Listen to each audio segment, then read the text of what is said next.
Right. Mr. Thompson, do you have a brief reply? Yes, Judge. I mean, as I said at the outset, I mean, grant all declaratory relief. I don't know what that means based on this motion, and I don't know what Dr. O'Connor is asking for. I do know, and we touched on a few of these, and I just took a couple notes as we spoke. I think that he is asking the court to declare that the U.S. Constitution and the state constitution require that parents have 50-50 access, and any non 50-50 access is unconstitutional. I think he's asking the court to determine that. However, elsewhere in this document, he is asking the court, well, and I guess Dr. O'Connor can respond to each of these in a moment. I believe he is asking the court to declare that the best interest standard under the Texas Family Code is unconstitutional, and that the court should require the strict scrutiny standard that the U.S. Supreme Court applies to protected rights cases. I think he is, although I'm not sure, I believe he is saying that any possession schedule that a court makes in family court, any possession schedule, and this is conflicting with his 50-50 position, I believe he says any order that a court makes on who should have visitation, who should have exclusive possession of a child on 1 minute or the next, is a prior restraint under U.S. Supreme Court case law, and essentially arguing that the court may not, unless they meet a First Amendment constitutional standard, even make a possession order, even make a 50-50 possession order, because even under a 50-50 possession order, there will periods of time when one parent won't have possession. And I mean, you can see this is on page 14 of his motion, but it says, any possession schedule necessarily limits the parent's rights to speak, associate, and worship with their child during the other parents' periods of possession.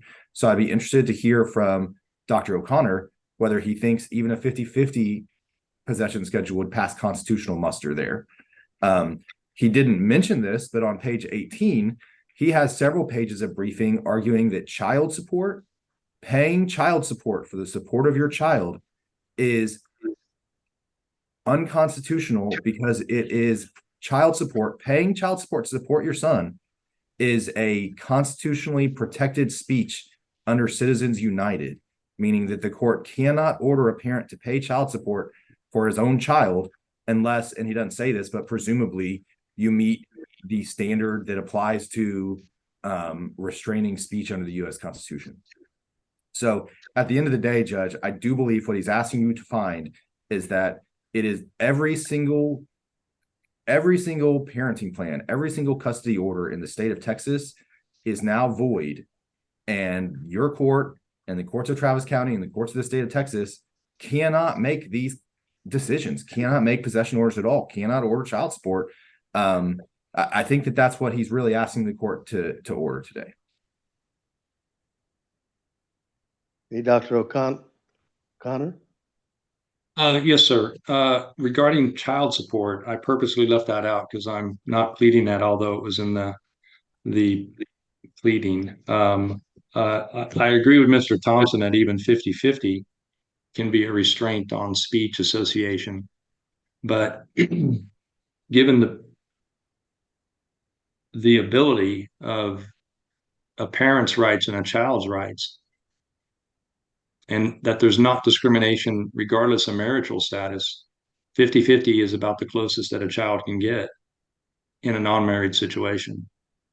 The only discriminatory basis that we see that goes on in state courts regarding child custody is related to marital status. Just because parents decide to transition out of their marital status into a non-marriage status doesn't entitle the court to make determinations about parent-child associations.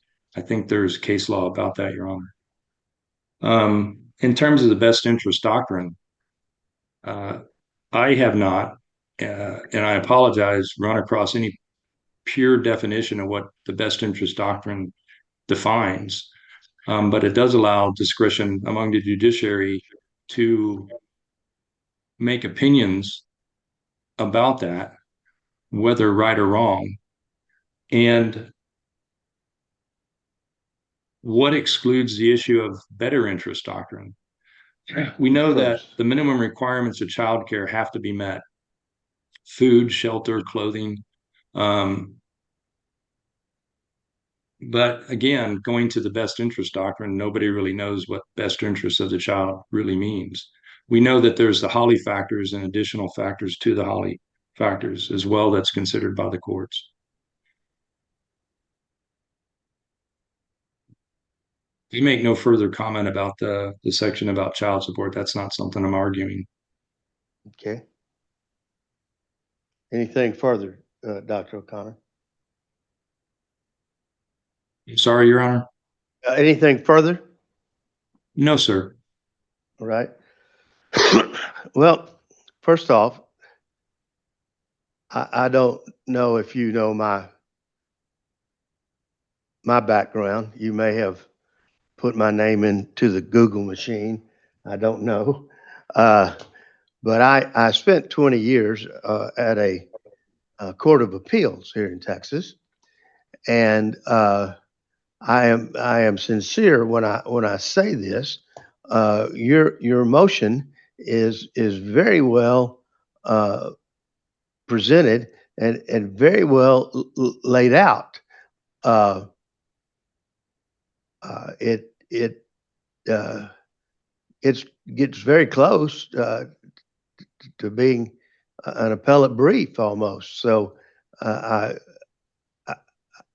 applaud you for the manner in which you set out your arguments and your objections. That being said, because I'm at the trial level and not at the appellate level, I'm going to deny any request in the motion.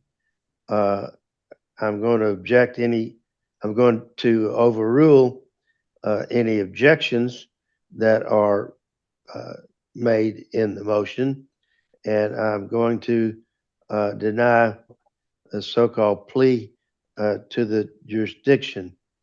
So, Mr. Thompson, as one of your last duties for Ms. Ho, would you be so kind as to draw a short order reflecting my ruling? Yes, Judge, I understand the court's ruling. I think that I can prepare that here in the next 30 minutes and start circulating. Okay.